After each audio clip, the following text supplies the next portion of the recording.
Ek sal sê so 90% van Suid-Afrikaners weet meer wat in daaglikse sepies aangaan, so Sewende Laan, binnelanders, daai tipe goeders,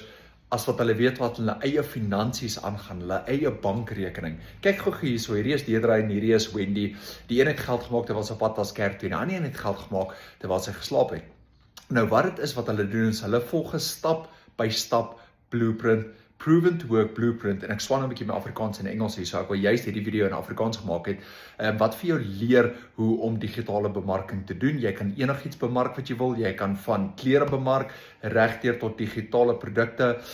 of jy kan gebruik maak van die done for you digitale produk, waarby jy 100% kommissies verdien.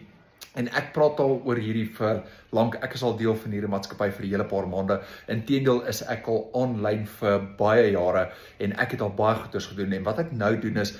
ek is besig om 'n community te bou, waar ek met julle deel wat werk en wat nie werk nie, nou tans in die industrie, want ek het baie mentors, ek het sirkels waarna ek beweeg, suksesvolle sirkels, mense wat miljoene dollars online verdien, en nie net Suid-Afrikaanse rand nie, so, as jy meer wil weet, en as jy meer wil weet oor die community, en as jy meer wil weet oor die blueprint, ek sal dit met jou deel met graagte. Nommer 1 is like hierdie video. Nommer 2 is los 'n comment, net die woord ja, en ek kom terug na jou toe.